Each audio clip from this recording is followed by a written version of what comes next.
Hola, en aquest vídeo aprendrem una nova tècnica per calcular integrals. És el que es coneix com mètode d'integració per parts. Sempre que ens trobem un integral que sigui d'aquest tipus, per exemple una potència per una exponencial, un sinus, un cosinus per una exponencial, una potència per un sinus i un cosinus, una potència per un arc tangent o un arc sinus, o una potència per un logaritme, utilitzarem precisament aquesta tècnica d'integració per parts. La fórmula d'integració per parts la tenim escrita aquí, que ens diu que l'integral de u per diferencial d'una funció v és igual al producte d'1 per v menys l'integral de v per diferencial de u. Si esteu interessats, en el final d'aquest vídeo podreu veure la demostració d'aquesta fórmula. Per començar, de moment, explicarem què signifiquen aquesta u i aquesta v i aprendrem la tècnica d'aplicació de la integració per parts. Sol ser bastant freqüent trobar diferents regles mnemotècniques per recordar-se'n d'aquesta fórmula d'integració per parts.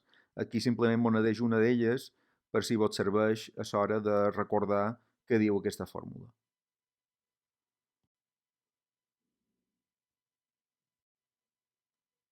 Per poder aplicar la regla d'integració per parts, haurem de separar la funció en dues parts, que hem marcat aquí en dos colors, groc i vermell.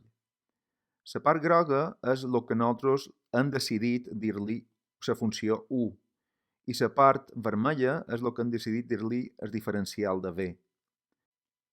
En general, hem de dir diferencial de v a una part de la funció que sapiguem integrar.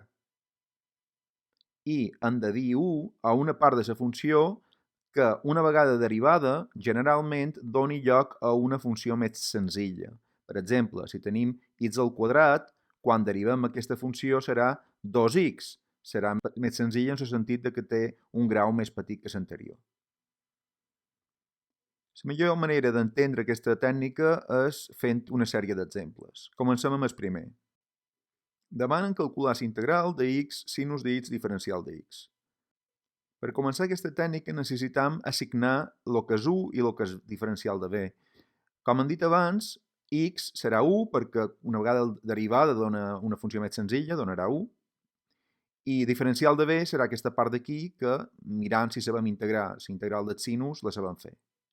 Doncs començam escrivint precisament el que hem dit. Posam entre unes claus l'assignació, és a dir, a 1 li direm x. I el diferencial de v serà la resta, sinus de x, diferencial de x. Ara, a la primera funció, a la u, l'haurem de derivar, haurem de calcular el diferencial.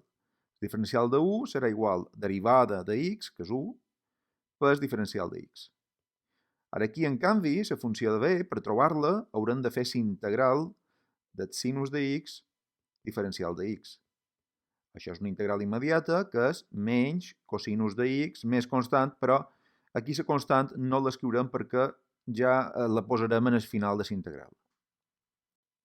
Ara ja podem aplicar la fórmula d'integració per parts, que recordeu que ens diu que aquesta integral és 1 per v, per tant, fixeu-vos que 1 per v és la diagonal, és aquesta funció per aquesta, per tant, escriurem menys x per cosinus de x, seguim amb la fórmula, em diu menys l'integral de v diferencial de 1, i v diferencial de 1 les tenim aquí, que són menys cosinus de x, menys cosinus de x, per diferencial de 1, que és 1 diferencial de x.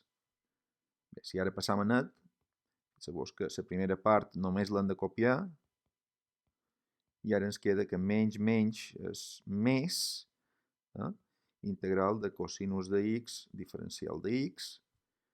Queda una integral més senzilla que l'anterior, i aquesta torna a ser immediata, l'integral de cosinus de x és sinus de x, simplement. Aquesta integral, la primera part la copiem igual, més sinus de x, més, i posam una constant d'integració final.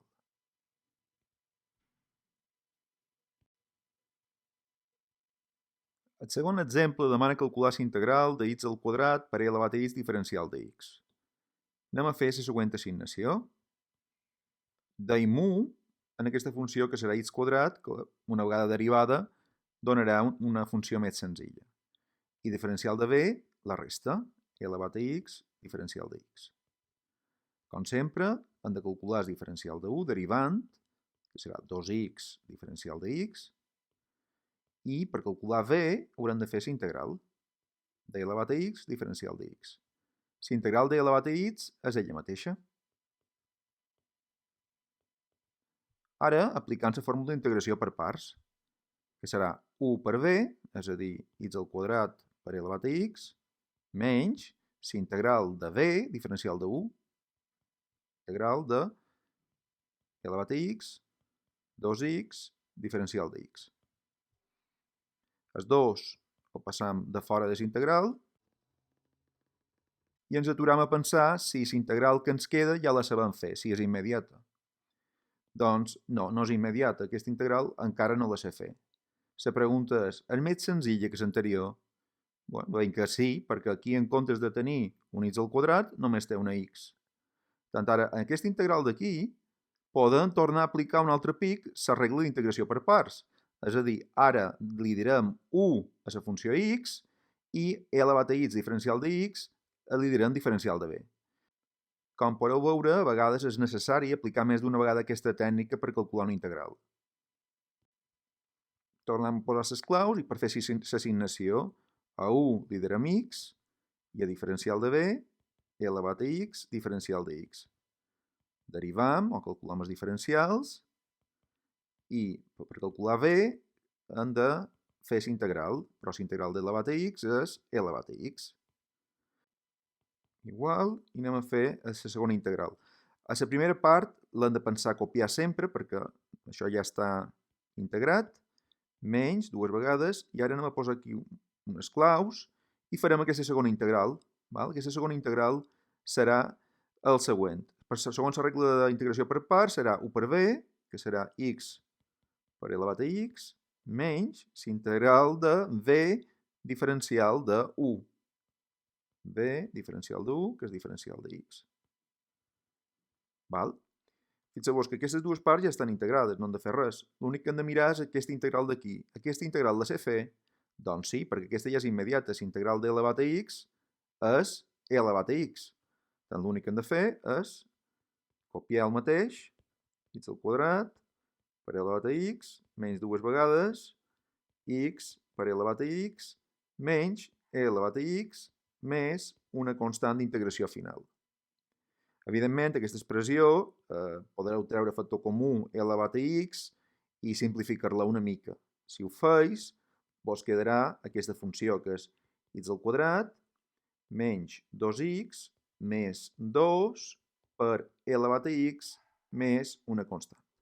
I aquesta és la primitiva final d'aquest problema. El següent exemple demana calcular la primitiva del logaritme neperià de x diferencial de x. A primera vista sembla que només hi ha una funció i per tant no podem assignar 1 i diferencial de b, quan realment sí que n'hi ha dues, perquè aquí tenim el logaritme neperià i podem dir que 1 diferencial de x és l'altra funció.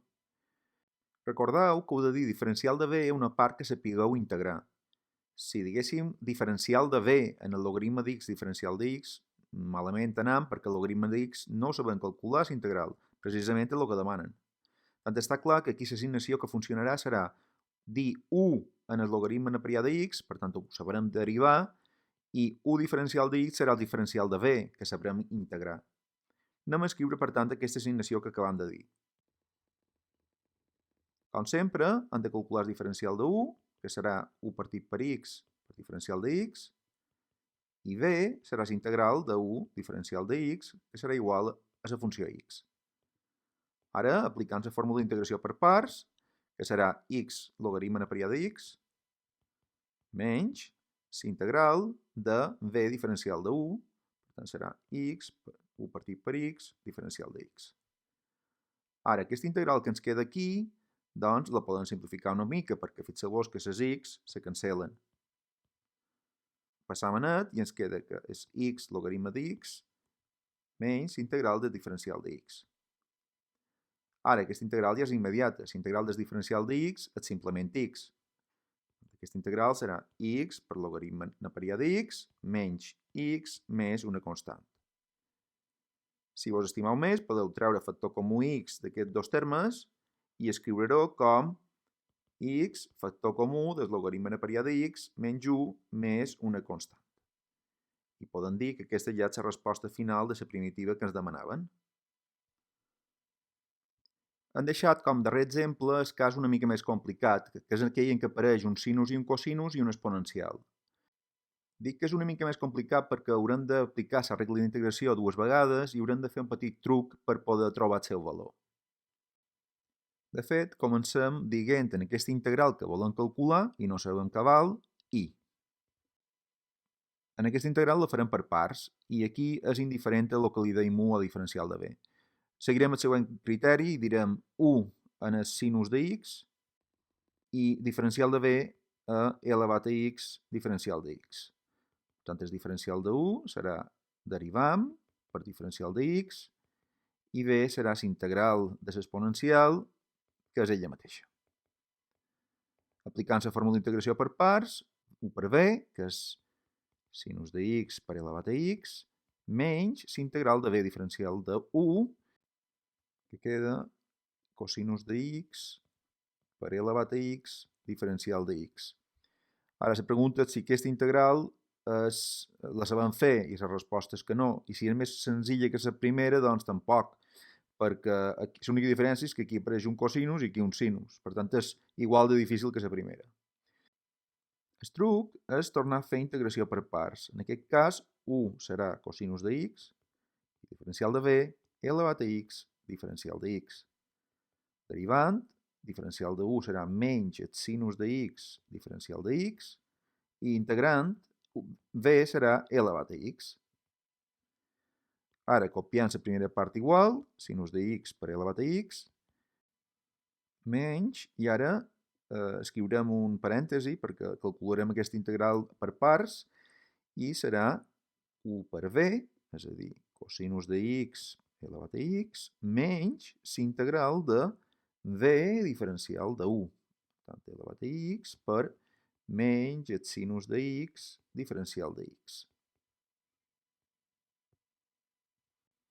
Abans de seguir hem de simplificar un poc tot això. Fixeu-vos que aquí tenim un menys, que amb aquest menys d'aquí faran realment que se cancel·lin aquests signes, d'acord?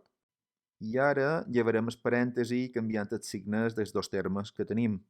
Es queda sinus de x per elevat a x menys cosinus de x per elevat a x menys integral de sinus de x per elevat a x diferencial de x. I ara ens torna a quedar una integral que no sabem fer, però fixeu-vos que aquesta integral és la mateixa de la qual havíem partit. Per tant, aquesta integral era el que nosaltres li havíem dit i. Per tant, tot això d'aquí és i. Anem a escriure el que tenim. Tenim que aquesta integral i és sinus de x per elevat a x menys cosinus de x per elevat a x menys i torna a sortir un altre pic i. És a dir, tenim aquesta equació. D'aquesta equació volem aïllar la incògnita, volem aïllar i. Per tant, aquest menys i passarà en el membre de l'esquerra com positiu, apareixeran dues i's, de forma que aquest 2 després passaran en el membre de la dreta dividint i tindrem un 2 aquí baix. Per tant, repetim el procediment. Aquest menys i ho passam aquí com un 2i i el 2 que multiplica passa dividint. Per tant, aquesta integral que no sabíem el que valia, ara sí que ho sabem, val aquesta funció d'aquí. Per acabar, recordeu afegir una constant d'integració a totes les primitives. En aquest annex del vídeo farem la demostració de la fórmula d'integració per parts. Començarem considerant dues funcions, u i b, que estan multiplicades, i volem derivar un producte. La derivada d'un producte sabem que és la derivada del primer per segon sense derivar, més el primer per la derivada del segon. Com que aquesta igualtat és certa, el que farem serà integrar a la dreta i esquerra d'aquesta igualtat. Per tant, es quedarà l'integral d'aquesta funció, ha de ser igual a l'integral d'aquesta funció, més l'integral d'aquesta funció. Per la definició de diferencial, podem dir derivada de 1 per diferencial de x en el diferencial de 1 I la derivada de b per el diferencial de x és diferencial de b. Aquí ens apareix l'integral d'una derivada. Com que l'integral i la derivada són operacions oposades, ens quedarà exactament la mateixa funció, que serà 1 per b. Passam a net el que ens queda. Aquí tindrem 1 per b, aquí ens queda l'integral de b diferencial de 1, i aquí ens queda 1 diferencial de b. En aquesta igualtat anem a aïllar aquesta integral, per tant ens queda que l'integral de 1 per diferencial de b és 1 per b. Aquesta altra integral la passam a l'altre membre, canviada de signe, queda menys l'integral de b per diferencial de 1. I aquesta fórmula és la que hem anat utilitzant al llarg de tot aquest vídeo.